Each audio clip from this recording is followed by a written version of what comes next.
assalaamu calaykum. waa barnaamij aan ku eegi doono waxyaalo ay gaar la tahay kuuriyada waqooyi. waddan kasta wuxuu leeyahay ilbaxnimo taxaana ah oo uu urursado taariikhdiisa oo dhan si ay u samaystaan astaan ka soocaysa dadka dalkaasi dadka kale qaab nololoodkooda.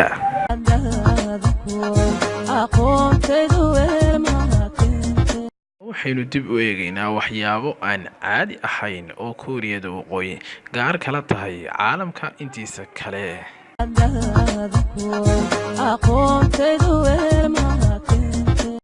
qodobka koowaad, wadamada badankooda markii aad raadinayso ciwaan guri waxaad raaci kartaa lambarada ku dul yaala dhismayaasha si isku xigxig ah, balse kuuriyada waqooyi way ka duwan tahay taas. waxaa laga yaabaa adoo doonaya guriga labaad inuuba yahay guriga 8aad, balse sababta ayaa lagu sheegaa in ay tahay ka baqid laga baqayo inuu wadanka ka dhaco afgembi si loogu khalkhaliyo dadkaasi.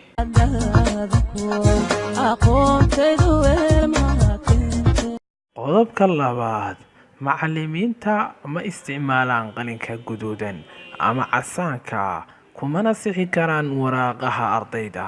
maxaa yeelay haddii lagu qoro mid ka mid ah magacyada ama lagu soxo, micnaheedu waxay ka dhigan tahay in uu dhintay qofkaasi. saas darteed waxaad moodaa dadyow Soomaali ahi inay halkaasi iska soo shabahaan kuuriyada waqooyi.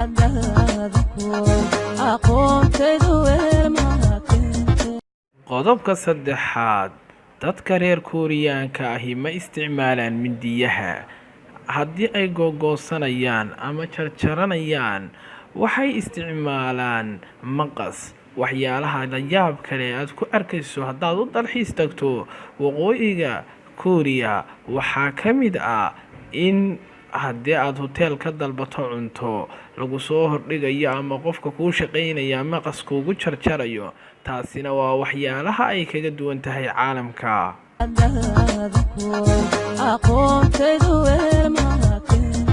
caalamka badidiisa waxaa laga isticmaalaa gaadiidka iyo baabuurta uu soo saaro wadanka Japan, balse lagama helo wadanka Kuuriya.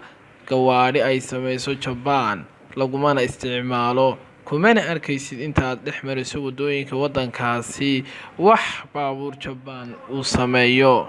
taasi waa mid ay kaga duwan tahay caalamka intiisa kale.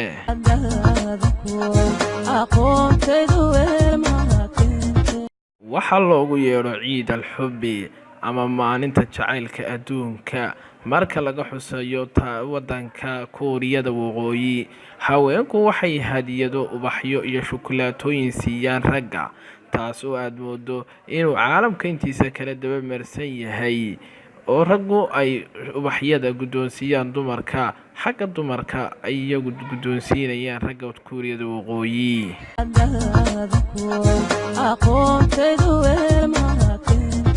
inta aad dhex mariso kuuriyada waqooyi waxyaalaha caalamka ay kaga duwan yihiin waxaa ka mid ah inaad ku arkaysid dhismooyin aada u dhaadheer oo dumay, kuwaasoo lagu sheego inay caalamka ugu dhaadheer yihiin uguna qadiimsan yihiin sida ay sheegaan dadka caalamka. kani waa hoteel lagu magacaabo Rai Gion oo ku yaala kuuriyada waqooyi, wuxuuna ka mid yahay astaamaha dalkani kuuriyada waqooyi, wuxuuna soo jiray muddooyin